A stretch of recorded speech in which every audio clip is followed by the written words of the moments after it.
sports. And he made his career in sports. And now he is the famous cricketer of our India. There are very less girls who are educated. There are 84% of boys who are educated and only 64% of girls who are educated. But why? Some people from our society think educated girls is useless. They can't work as hard as man does. I ask the same people that what are the jobs that can be done by women? From doing household chores to becoming president, everything they can do. So why are you judging them? If girls are useless, so how they made our country proud many times. The people who do not believe in girls' education, so the same people at the time of their wife's delivery or at the time of their daughter's ultrasound or at any other medical emergency, they demand for a lady doctor. If you don't believe in girls' education, so why are you demanding for them? Savitribai Phule, first female teacher. Indira Gandhi, first female Prime Minister. Geeta Gopinath, first Chief Economist. Anandibai Gopal Joshi, first female doctor, and many more women who have made our country proud and will continue making our country proud. There are many children among us who had told to become engineer, doctor, fashion designer, and whatnot. They can't also choose their own profession work. Let me tell you one more story. Once I was very happy because no homework was given that day. I thought of going outside and play with my friends. I went to my friend's house and asked her whether you will play with me. She said okay. Then we started play. While we were playing, I saw she was worried about something. I asked her, why are you worried? Then she said, I want to become a fashion designer, but my parents are forcing me to become a doctor. That I never thought of. I said that you should talk to your parents about it. She said, I had already talked to my parents and my parents said that if I want to become a doctor, it's good. And if I don't become a doctor, then I'm not allowed to become anything. Like this, many students are there who can't also choose their own profession work. Children are studying to make their career bright by doing their own dream work. And that is stolen by parents. I request each and every parent present over here to not force your child to do a profession that he or she does not like. And I want to promise from every student present over here that you will never choose a profession that you don't like. Thank you.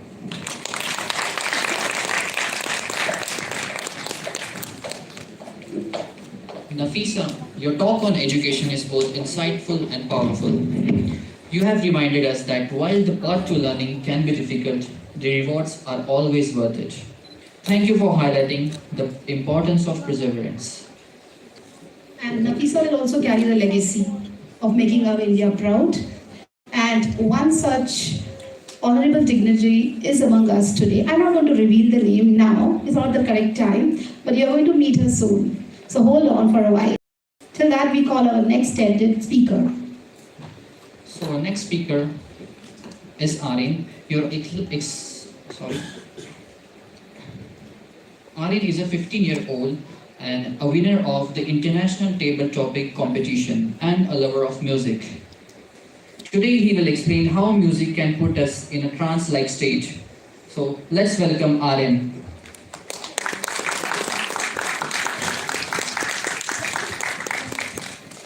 Hello.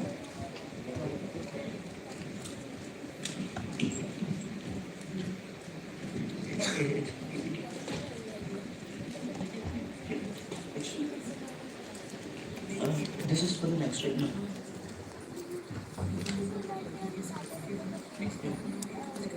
Okay, yeah, no, just don't worry.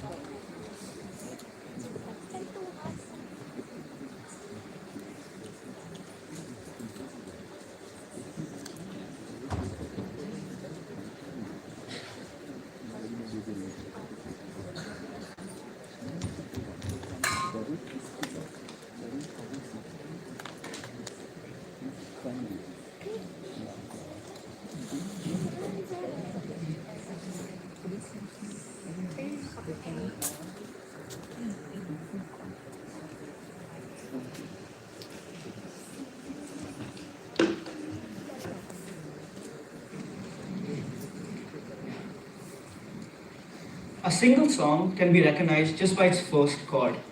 Doesn't it feel like an imaginative concept that one singular frequency played in various variations creates a totally sensible song? A simple rhythm could have been composed by the sounds of rainwater splattering. The Hurrian Hymn was the first song made by humans. And as our minds evolved, our sense of rhythm did too, but now with better instruments, such as violins, pianos, harmoniums, and many, many more. With science popularizing, we set up scales and notes such that every A note should be exactly 440 hertz, nothing more and nothing less.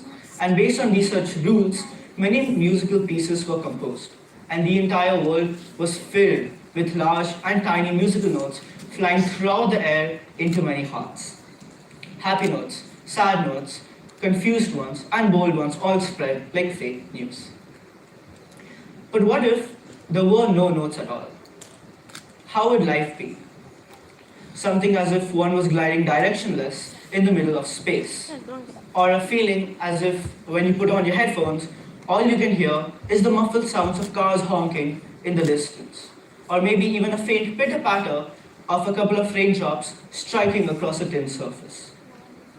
So dull and so emotionless. But what if there wasn't a rule that stated that the note A had to be exactly 440 hertz? What if it could be 400 hertz or 500 hertz? Music is an art, but science is its base. Sure, you can go experiment out there, but in the end, music is always perfect, and it is soothing. What makes music really soothing is its properties of waveforms. So now, let's have a look at some simple sounds. That is a kick. That's a bass, a snare, and a hi-hat. Now with all of these basic sounds, let's put it on a simple template and let's hear how it sounds. Now it doesn't sound quite right yet. For music to really be soothing, it should have a right set of sounds. This is called a sound selection. So now with a fresh pair of sounds, let's hear how that sounds like. A little better, right? It is also due to effects such as reverb, delay, and equalizing that make certain songs memorable. Songs which transport us into another dimension usually have many voices behind them, many notes, many instruments, and pretty much a lot of everything. But songs which are catchy for time immemorial are usually really simple and bare bones, comprising of a couple of chords, a lead, a bass line, and a drum. This is true for mostly every genre, if not always. Though music is an art, science is its base. Sure, you can go out there and experiment, maybe make your own music theory, and as a matter of fact, notes are often bent and twisted just to keep the groove in genres like electric pop. And on this, chords are really important for the emotional outcome of music. So now let's have a look at two chords, or one chord. We have the C major chord and a couple of random notes played at the same time. The spectral chart of the C major chord shows the frequencies of the notes are pretty streamlined and are pretty close to each other, giving a more full effect, whereas the frequencies of the notes played at the same time are usually more spaced out, giving an uneven feeling. This can also be seen in their waveforms shown. Major chords and minor chords both affect the emotional outcomes of music and our cognitive functions. Major chords activate the left frontal lobe of our brain, which is usually linked with positive emotions, whereas minor chords activate the right frontal lobe, which is associated with a much more negative side of emotions. In the waveform shown behind, we have an E major chord and an E minor chord. And in the E major chord, you can see a distinct oscillation pattern shown. This is because of the nodes that are inside the music, but let's go into that right now. Music is a hobby for some, it's a pastime for most. It is meditation for some, and of course, a research topic for some. The world's best musicians make us feel emotions which we have never even felt before. They make us cry and dance and wave and jump with joy for no reason which we can explain one bit. इसीलिए live Whether music is artificial or natural, does it really matter? All that matters is the effort that has gone behind every single song, where every note is perfect and every emotion is extracted out immaculately. बात नहीं की I guess A being 440 Hz really worked out after all. And on this, would you guys like to hear some chords? Yes. Yeah? Great.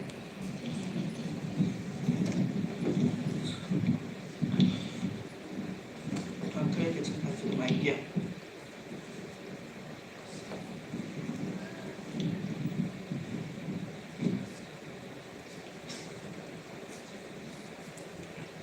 Can you guys hear it? Yes. Yeah, you can? Okay.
Thank you.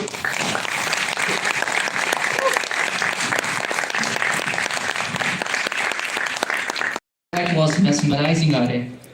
Your explanation of music's hypnotic effect was captivating. You have given us a new appreciation for the power of sound and how it can affect our minds and emotion. Great job. And gone are the days when we have only two options, either a doctor or an engineer. Now look at them, right? So some are passionate about music, some about dance, some are passionate about singing, right? Isn't it, Manma? A true engineer. Okay, so with that we call upon the next TED speaker. Our next speaker is an 11-year-old guitarist and artist. Is going to share his thoughts on how board games can help us reduce screen time. Let's welcome Ayansh to the stage. With a big round of applause. Big, little bigger. Little more bigger. Okay.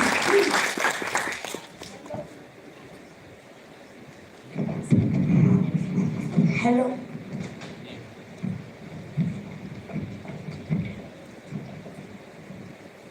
Ladies and gentlemen, imagine a young boy sitting at a wooden table in a small room, watching his grandfather eagerly as he moved pieces around the checkerboard. This boy was me, and the game was chess. My grandfather, a man of few words but immense wisdom, spent hours to teach me details of this ancient game. At first, I saw it a way to pass time, but soon it became much more than that. I grew my skills and began to see the world in a different way. I understand the consequences and ready for the unexpected. I adjust to nature's situations. Hello everyone, my name is Ayansh Nicole. I'm excited to take you on a journey of board game, best alternative to screen time. One day, after losing yet another game, I asked my grandfather why we play chess.